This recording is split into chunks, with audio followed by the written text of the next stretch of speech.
من الرحيم الرحمن إلى قلوب أهل الإيمان، كما جاء في سورة الحديد في قول ربنا العزيز المجيد: ألم يأن للذين آمنوا أن تخشع قلوبهم لذكر الله. ألم يأن للذين آمنوا أن تخشع قلوبهم لذكر الله وما نزل من الحق، ولا يكونوا كالذين أوتوا الكتاب من قبل فطال عليهم الأمد فقست قلوبهم وكثير منهم فاسقون. تدبر هذه الآية جيدا، وعيها بقلبك وسمعك، وإياك أن تغفل عنها طرفة عين. الله جل وعلا لما استبطأ قلوب أصحاب حبيبه صلى الله عليه وسلم ناداهم وخاطبهم ونبههم بهذه الآية الرقيقة التي فيها من الحب والود ما الله به عليم، وفيها من الحظ والتحذير لأهل الإيمان ألا يتباطؤوا في الاستجابة لأمر الله ورسوله حتى لا يقع على قلوبهم ما وقع على قلوب أهل الكتاب من اليهود والنصارى من قبلهم. وقعت على قلوبهم القسوة والعياذ بالله، فطال عليهم الأمد فقست قلوبهم وكثير منهم فاسقون. عتاب من الرحيم الرحمن إلى قلوب أهل الإيمان. الله جل وعلا خاطب بهذا الكتاب أولا صحابة نبيه، ولعلك تعجب كثيرا عندما تعلم أن الله جل وعلا قد استبطأ استجابة قلوب صحابة رسوله صلى الله عليه وسلم بعد فترة وجيزة من الزمان. روى مسلم في صحيحه من حديث عبد الله بن مسعود رضي الله عنه أنه قال: ما كان بين إسلامنا وبين أن عاتبنا الله بهذه الآية ألم يأن للذين آمنوا أن تخشع قلوبهم لذكر الله وما نزل من الحق إلا 4 سنوات. وكأن الله جل وعلا بعد انتشار الإسلام ب4 سنوات، بعد بعثة النبي صلى الله عليه وسلم ب4 سنوات، استبطأ قلوب الصحابة في الاستجابة لأمر الله، مع أن الصحابة ما تركوا أي شيء إلا وفعلوه فداء لدين الله ولرسول الله، ولكن نزلت الآية لتعاتب هؤلاء المؤمنين. فكيف بنا وقد مر على إسلامنا عشرات السنين ولا زالت قلوبنا قاسية، ولا زالت قلوبنا حتى الآن ما خشعت وما خضعت لأمر وكلام الرحيم الرحمن. ألم يأن للذين آمنوا أن تخشع قلوبهم لذكر الله وما نزل من الحق ولا يكونوا كالذين أوتوا الكتاب من قبل فطال عليهم الأمد فقست قلوبهم وكثير منهم فاسقون. أين الخشوع وأين الخضوع وأين الذل لله سبحانه وتعالى؟ فالخشوع معناه في اللغة هو الانكسار والذل والانخفاض. الخشوع هو الانكسار والذل والانخفاض، كما في قوله سبحانه: وخشعت الأصوات للرحمن فلا تسمع إلا همسه، أي انخفضت الأصوات يوم القيامة أمام الملك سبحانه وتعالى فلا يتكلم أحد، وإن تكلم متكلم فلا يستطيع إلا أن يهمس. فالخشوع هو السكون والانخفاض والانكسار، هذا في اللغة. أما معناه في الاصطلاح كما يقول علماء القلوب: الخشوع هو قيام القلب بين يدي الرب سبحانه وتعالى بذل وخضوع وانكسار. هو أن يقوم القلب بين بذل وخضوع وانكسار. هذا معنى الخشوع في اللغة والاصطلاح. ولقد أجمع العلماء على أن أصل الخشوع في القلب لا في البدن. أصل الخشوع مكانه القلب، ثم تظهر أنواره بعد ذلك على الأعضاء والجوارح. فما رأيت من خشوع وخضوع وذل صادق لله سبحانه وتعالى فإن أساسه في القلب. بل واعلم أيها الحبيب أن الخشوع أنواع. وتدبر معي هذا الكلام جيدا، فربما تسمعه في حياتك لأول مرة. الخشوع نوعان: خشوع إيمان وخشوع نفاق. أسأل الله أن يعافيني وإياكم من النفاق. خشوع النفاق هو الذي يدفع صاحبه إلى الرياء. هذا هو خشوع النفاق. ربما تجلس مع أحدهم فتراهم مطبئين للرقاب، أو ربما يرتدون أردأ الثياب بحجة الزهد والخشوع والخضوع لله، مع أنهم يحملون قلوبا في صدورهم أشد صلابة من الحجارة، لكنهم طأطأوا الرؤوس ولبسوا أردأ الثياب من أجل أن يظهروا للناس وأن يراوا الناس بأنهم خاشعين وخاضعين وذليلين منكسرين لله رب العالمين. رأت عائشة رضي الله عنها يوما أناسا يمشون مطأطئين للرقاب يرتدون ثيابا رسلة، فقالت: من هؤلاء؟ وهم يتماوتون في مشيتهم. قالت: من هؤلاء؟ قالوا: هؤلاء هم النساك. والنساك جمع ناسك، والناسك هو العابد الزاهد، أي هم العباد الزهاد. فتعجبت أم المؤمنين عائشة من هؤلاء، وهي العالمة الفقيهة، ثم قالت: كان عمر رضي الله عنه إذا مشى أسرع، وإذا تكلم أسمع، وإذا أطعم أشبع، وإذا ضرب أوجع، وكان الناسك حقا. عمر هو أمير المؤمنين، هو الزاهد الورع العابد لله سبحانه وتعالى، لكنه كان إذا مشى أسرع في مشيته، كان إذا مشى أسرع، وإذا تكلم أسمع، وإذا ضرب أوجع، وإذا أطعم أشبع، وكان الناسك حقا، يعني كان الزاهد الورع العابد حقا. فليس الزهد أبدا، أو فليس الخشوع أبدا في ضهدأة الرقاب أو في لبس أردأ الثياب، بل اسمع: وليس الخشوع أبدا أو وليس الخاشع أبدا هو من يبكي بالدموع ثم يمسح عينيه، ولكن الخاشع حقا هو الذي يخاف أن يرى الله، أي هو الذي يخاف أن يقع فيما يحاسبه الله عليه. ليس الخاشع، اسمع هذا الكلام جيدا، وأنا أقول أن أصل الخشوع في القلوب. ليس الخاشع أو ليس الخشوع في أن يبكي أحدنا بدموعه ثم يمسح عينيه، وإنما الخشوع أو وإنما الخاشع هو الذي يترك ما يخاف أن يحاسبه الله عليه. فأصل الخشوع أو جماع الخشوع هو امتثال أمر الله والاستسلام لحكمه والخوف من نظره إلى قلبه. هذا هو جماع الخشوع.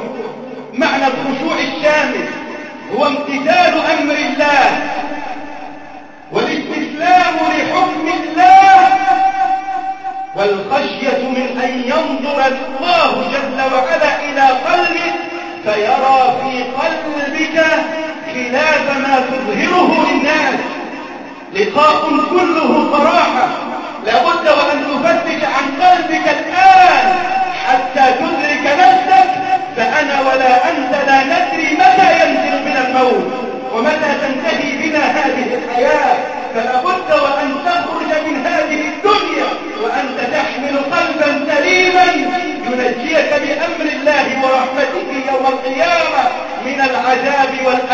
المآل يوم الحسرة والندامة.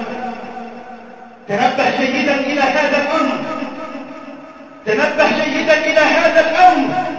قلت أن الخشوع ليس في كثرة الدموع ثم نمسح أعيننا بين ذلك، وإنما الخاشع حقا هو الذي يخاف أن يطلع الله على قلبه فيرى في قلبه خلاف ما يظهر للناس. انظر إلى قلبك الآن، وانظر إلى أفعالك الآن. هل تفعل لأجل الناس؟ هل تخشع لأجل الناس؟ هل تخضع وتذل لأجل الناس؟ هل تنكسر لأجل الناس؟ أم تنكسر استجابة لأمر الله ورسوله وخوفا من الله سبحانه وتعالى؟ فجماع الخشوع كما قلت هو امتثال أمر الله. كيف حالك مع أوامر الله؟ الله جل وعلا قد أمرك بأوامر كثيرة، كيف حالك معها؟ كيف حالك مع الصلاة، مع الزكاة، مع الصيام؟ كيف حالك مع الحج، مع القدرة؟ كيف حالك مع الأوامر التي افترضها الله جل وعلا عليك؟ هل تؤديها بوجه تحب أن تلقى الله جل وعلا عليه، أم أننا أصبنا بالكسل، أصبنا بالخمول، أصبنا بالتعب، أصبنا بمرض يحول بيننا وبين أوامر الله ورسوله صلى الله عليه وسلم؟ فالخاشع حقا هو الخائف من الله سبحانه وتعالى، هو الذي يخشى أن يطلع الله على قلبه فيرى في هذا القلب خلاف ما يظهر للناس. سئل أبو سليمان الداراني رحمه الله ما هو أعظم عمل يتقرب به العبد إلى ربه؟ فقال الإمام رحمه الله هو أن ينظر الله إلى قلب عبده فيرى في قلبه أن العبد لا يريد من الدنيا ولا من الآخرة إلا الله. فهل أنت تحمل قلبا كهذا القلب؟ إذا كنت تحمل مثل هذا القلب فاحمد الله عليه وداوم على الطاعة والعبادة التي أوصلتك إليه. أما إن لم يكن قلبك من هذه القلوب فحق لك أن تبكي بدل الدموع دما، لأنك تحمل في صدرك قلبا مليء بالحقد والغل والحسد، مليء بالخيانة والضغينة، مليء بكثير من الشهوات والشبهات، مليء بكثير من الأمراض التي تحتاج إلى طهارة وإلى دواء وإلى تنظيف. فهيا أيها الحبيب، ليس عيبا أبدا أن تكتشف حقيقة قلبك الآن وأن تفتش عنه بكل صدق وبكل أمانة. فكما أذنبت آنفا لا تدري متى يأتيك الموت، وأنا لا أدري متى أخرج من هذه الدنيا، ولا ندري كيف تكون خاتمتنا إن لم نصلح من قلوبنا وأحوالنا. فالخشوع فليس الخاشع هو من يبكي بالدموع ثم يمسح عينيه، وإنما الخاشع هو الذي يترك ما يخاف أن يحاسبه الله عليه. الخاشع حقا هو الخائف من الله سبحانه، الذي إذا أرخيت عليه الستور وغلقت عليه الأبواب والنوافذ وصار وحده خاليا بنفسه ما استطاع أبدا أن يبارز ربه بالمعصية، لأنه يعلم علم اليقين أن الله يراه وأن الله يسمعه وأن الله مطلع على أقواله وأحواله وأفعاله، فتراه يخاف من أن يطلع الله جل وعلا عليه في مثل هذا الوقت وهو مقيم على معصية من معاصي الله، على معصية لله جل في علاه. هو الذي إذا أرخيت عليه الصدور وغلقت عليه الأبواب والنوافذ تراه لا يستطيع أبدا أن يبارز الله بالمعصية، لأنه يعلم أن الله يعلم خائنة الأعين وما تخفي الصدور. فإذا ما خلوت الدهر يوما فلا تقل خلوت، ولكن قل علي رقيب. إذا ما خلوت الدهر يوما فلا تقل خلوت، ولكن قل علي رقيب. ولا تحسبن الله يغفر ساعة ولا أن ما تخفي عليه يغيب.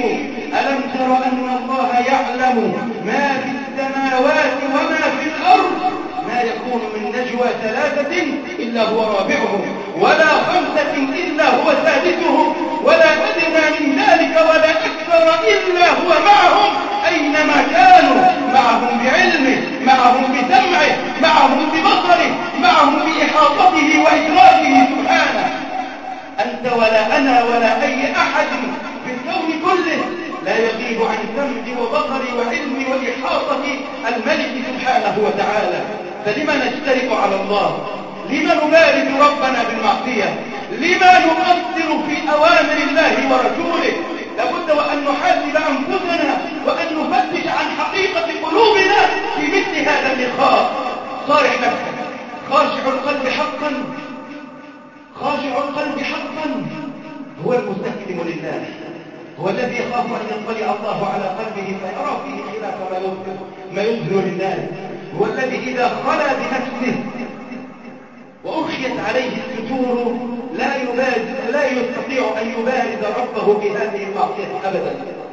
ألم يأن للذين آمنوا أن تخشع قلوبهم لذكر الله وما نزل من الحق؟ أما آن لقلوبنا أن تخشع؟ أما آن لقلوبنا أن تخضع؟ أما آن لقلوبنا أن تحن؟ أما آن لقلوبنا أن ترجع؟ أما آن لقلوبنا أن تخاف من الله؟ أما آن لقلوبنا أن تقدر الله حق قدره؟ أما آن لقلوبنا أن تعظم الله حق تعظيمه؟ وما قدر الله حق قدره، والأرض جميعا قبضته يوم القيامة والسماوات مطويات بيمينه سبحانه وتعالى عما يشركون. ألم يأن للذين آمنوا أن تخشع قلوبهم لذكر الله؟ كان عبد الله بن عمر رضي الله عنه وأرضاه إذا سمع هذه الآية ألم يأن للذين آمنوا، يعني ألم يحن، ألم يأتي الوقت والمعاد لقلوب المؤمنين أن تخشع؟ ألم يأن يعني ألم تحن، ألم يأتي الوقت الذي تخشع فيه القلوب؟ كان عبد الله إذا سمع هذه الآية صرخ بصوته وقال بل آن يا رب، بل آن يا رب. بل إن عبد الله بن المبارك العالم الزاهد المجاهد الورع كانت هذه الآية هي أول طريقه للزهد والورع وللخشوع لله سبحانه وتعالى. عبد الله بن المبارك كان يجاهد عاما في سبيل الله ويحج عاما، فكان إذا أراد الحج جمع أهل قريته ممن يريدون أن يذهبوا إلى مكة وأخرجهم على نفقته الخاصة وأطعمهم وأسكنهم على حسابه الخاص، ثم رجع بهم بعد ذلك. هذا العابد الزاهد الورع عبد الله بن المبارك روي عنه كما روى عنه الإمام القرطبي رحمه الله في تفسيره أنه سئل عن سبب ورعه أو عن أول ورعه وزهده فقال كنت شابا أحب أن أضرب على العود والقنبور، وكنت أنا وأصدقائي لي نجلس في بستان يعني في حديقة مليئة بالفواكه والثمار فنأكل حتى نشبع ثم نضرب بهذا العود حتى ننام، ثم نضرب بهذا العود حتى ننام. وفي ليلة استيقظت فأمسكت بالعود وأنا أريد أن أضرب عليه، وأراد صاحبي أن يغني، فأمسكت بالعود وحاولت فلم يجبني إلى شيء. أمسك بالعود وحاول أن يضرب عليه فما استجاب له العود، ما أعطى أي صوت. حاولت أن أضرب عليه فما أجابني فلم يجبني لشيء. ثم بعد ذلك سمعت العود نفسه يقول ألم يأن للذين آمنوا أن تخشع قلوبهم لذكر الله وما نزل من الحق ولا يكونوا كالذين أوتوا الكتاب من قبل فطال عليهم الأمد فقست قلوبهم وكثير منهم فاسقون. يقول فأمسكت بالعود فكسرته ثم ضربت تبت فحسنت توبتي وسلكت طريق الزاهدين بعد ذلك. آية حولت رجلا من أمة محمد بعد أن كان فاسقا فاجرا يشرب الخمر ويعزف على المعازف، أصبح الآن عابدا زاهدا مجاهدا في سبيل الله. فإن الفضيل بن عياض الذي لقب بعابد الحرمين، هذا الرجل كان يعمل قاطعا للطرق. تدبر هذه القصة، كان يعمل قاطعا للطرق، لا تمر به راحلة ولا يمر به عابر سبيل إلا أخذ ماله أو ربما قتله.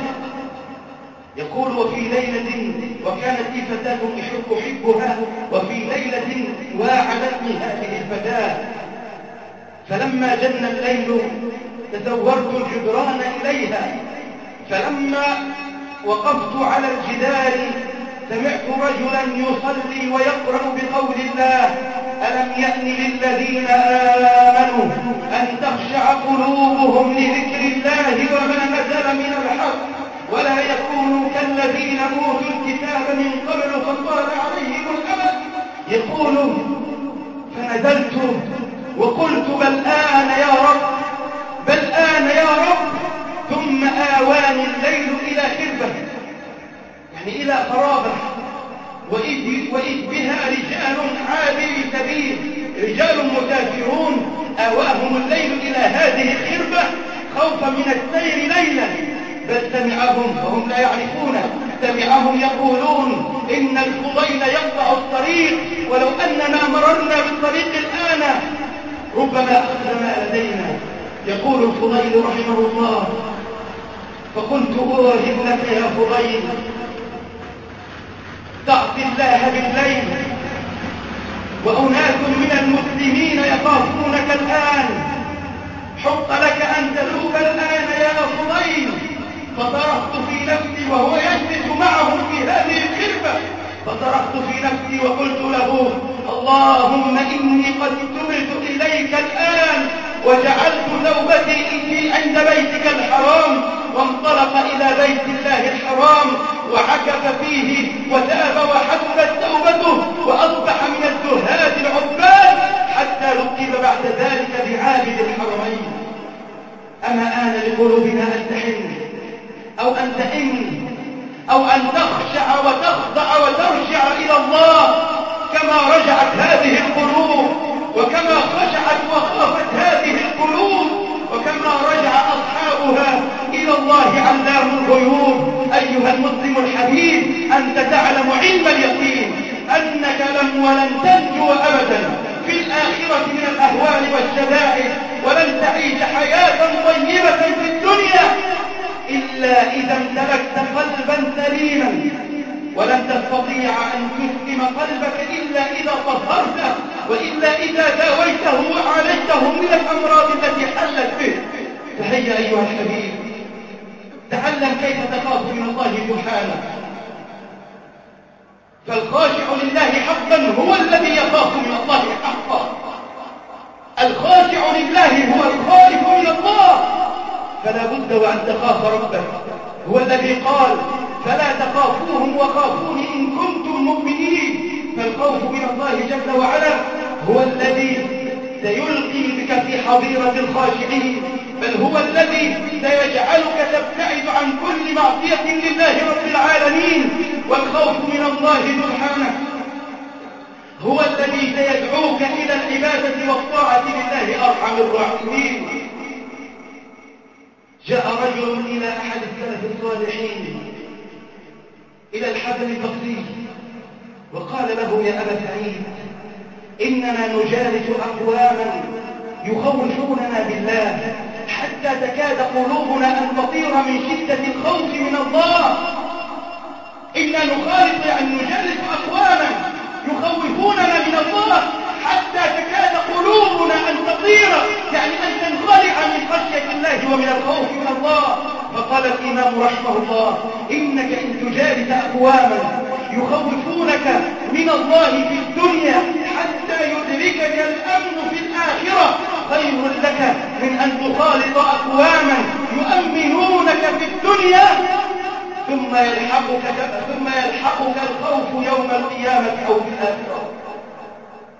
فلا بد وأن تخاف في الدنيا طالما أنك حي، لابد وأن تملأ قلبك خوفا وخشية وخضوعا ورهبة لله جل في علاه. أما إن دخلت في سكرات الموت فهذا وقت الرجاء. أما أن ترجو الله الآن وتقول أن الله غفور رحيم، الله يعلم أن هذه الذنوب صغائر والله يغفر الصغائر، وتظل تجترئ على الله وتعصي الله سبحانه بحجة أن الله غفور رحيم وأن الله حليم وودود. لا، أنت الآن تمني نفسك وتخدع نفسك، وإن قوما غرتهم الأماني وقالوا نحن نحسن الظن بالله وكذبوا، فلو أحسنوا الظن بالله لأحسنوا العمل لله. هذه معصية صغيرة، وهذه كذبة بيضاء، وهذه كذبة صفراء، وهذه ضحكة، وهذه غمزة، وهذه لمزة، وهذه تجارة، وهذا كأس خمر. لا يا أخي، وهذا جنيه من الربا، وهذه نظرة، وهذه أغنية. إلى متى؟ كل هذه الأمور تجعل قلبك يزداد مرضا على مرضه ويزداد ألما على ألمه.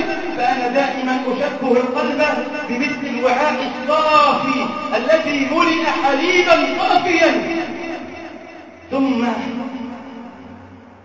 دخلت على هذا الحليب قطرة من الحب، قطرة صغيرة. ترى كيف تصنع هذه القطرة بهذا الإناء الكبير؟ ألا تتفق معي أنها ستغير من لونه إلى حد ما؟ بلى، إنها ستغير. قطرة حبر في كأس كبير أو في وعاء كبير من اللبن الصافي، نعم ستؤثر فيه. ثم تنزل قطرة من الحبر الأسود فتغير فيه، ثم تنزل قطرة ثم قطرة حتى يتحول لون الحليب الأبيض الصافي إلى أسود حالف والعياذ بالله. هذه أو هكذا تكون قلوب المؤمنين إذا ما نزلت بها المعاصي. القلب إذا نزلت فيه معصية نكتت فيه نكتة سوداء كما قلت قبل ذلك في لقاء سابق، ثم تنكت فيه نكتة سوداء، ثم نكتة سوداء حتى يسود القلب تماما. فإذا اسود القلب تماما أغلف بأغلفة النفاق والعياذ بالله، فلا يخرج منه نفاق ولا يدخل إليه نور النبوة أو نور الوحي من الله، فتظل منعزلا متجرئا على الله سبحانه وتعالى بمثل هذه القلوب. يا أخي لا تستصدر معصية واحدة، أي معصية لا تستصدر تقول هذه ضحكة، هذه كلمة، هذه تجارة، هذا شيء بسيط، هذه نظرة. لا، ولكن أعلم أن كل نظرة تنظرها إلى امرأة لا تحل لك تنكت في قلبك نكتة سوداء. كل كلمة تتكلمها في غير ذكر الله وفي غير طاعة الله تنكت في قلبك نكتة سوداء. كل غمزة، كل لمسة، كل رائحة تشمها بأنفك تؤثر في قلبك إذا ما مرت أمامك امرأة متعطرة والعياذ بالله. فاحرص قلبك وحافظ على قلبك، واعلم أنك لن تنجو أيضا إلا بهذا القلب السليم. أسأل الله سبحانه وتعالى أن يسلم قلوبنا وإياكم من هذه الأمراض. توبوا إلى ربكم واستغفروه، هو التائب من الذنب كمن لا ذنب له.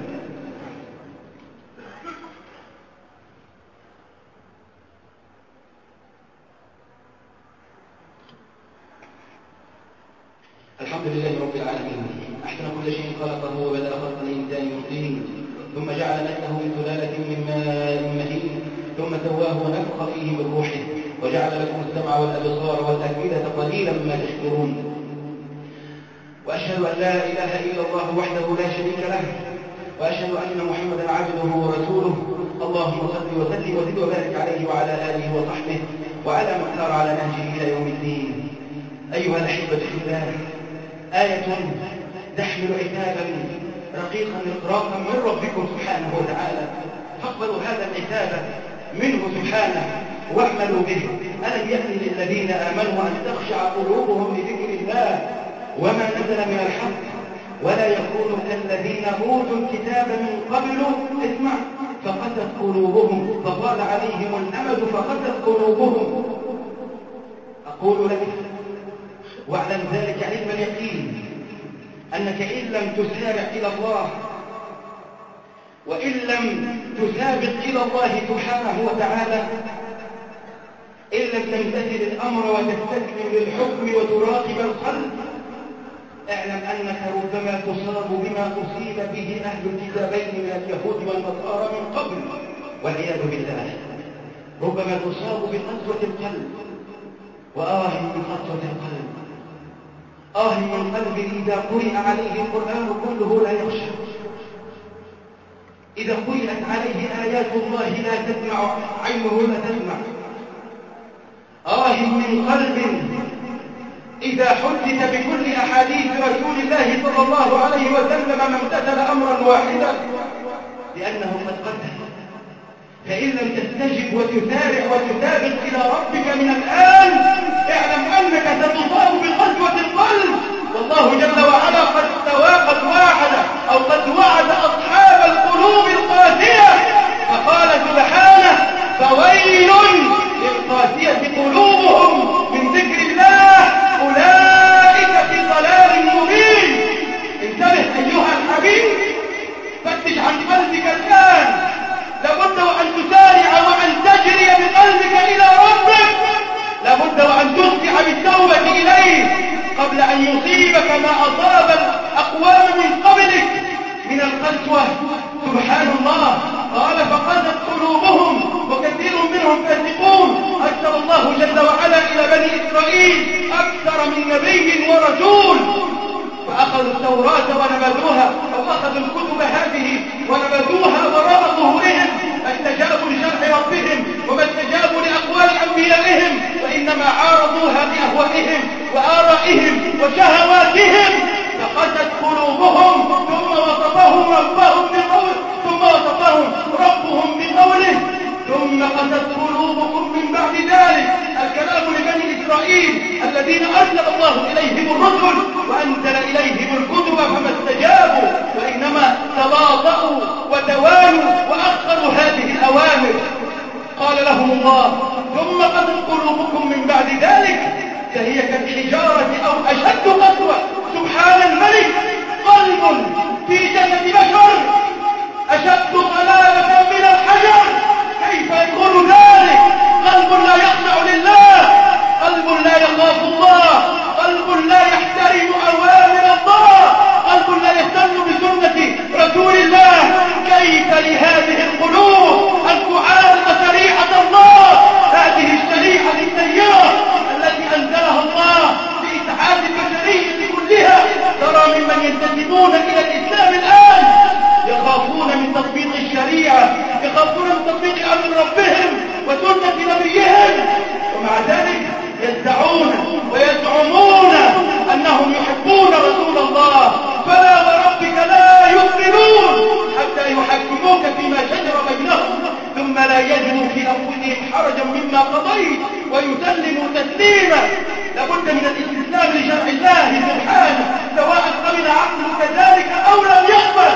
ليس هذا هو الغرض، الغرض أن تطبق شرع ربك، أن تسير على سنة نبيك صلى الله عليه وسلم حتى تلقى النبي بعد ذلك ينتظرك يوم القيامة على الحوض وافيا بدينه مطبقا لشرعه غير مبدل ولا مغير لهذا الدين الحنيف ولهذه السنة النبوية المطهرة. ثم قست قلوبكم من بعد ذلك. تدبر الآية جيدا، فهي كالحجارة أو أشد قسوة، فهي كالحجارة أو أشد قسوة. اسمع، وإن من الحجارة أنواع من الحجارة، وإن من الحجارة لما يتفجر منه الأنهار، وإن منها لما يشقق فيخرج منه الماء. الله جل وعلا يصف قلوب بني إسرائيل بهذا الوصف، مع أن بني إسرائيل قد رأوا بأعينهم أن الحجر تفجر أمامهم فخرجت منه أعين الماء. وإذ استسقى موسى لقومه فقلنا اضرب بعصاك الحجر فانفجرت منه 12 عينا، 12 عينا تخرج ماء لبني إسرائيل. والله يصفهم بأن قلوبهم أشد صلابة وقسوة من هذه الحجارة، لأن من الحجارة لما يشقق فيخرج منه الماء. بل اسمع، وإن منها من الحجارة لما يهبط من خشية الله. لو أنزلنا هذا القرآن على جبل لرأيته خاشعا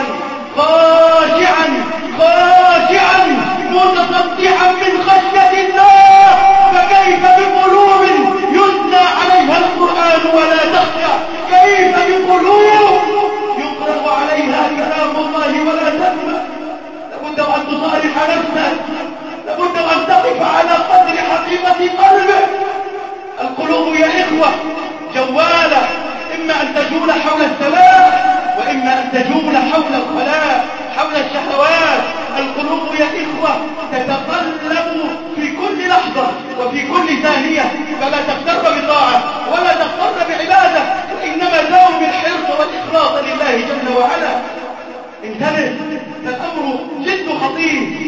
ثم قد قلوبكم من بعد ذلك فهي كالحجارة أو أشد قسوة. وإن من الحجارة لما يتفجر منه الأنهار، وإن منها لما يشقق فيخرج منه الماء، وإن منها لما يهبط من خشية الله.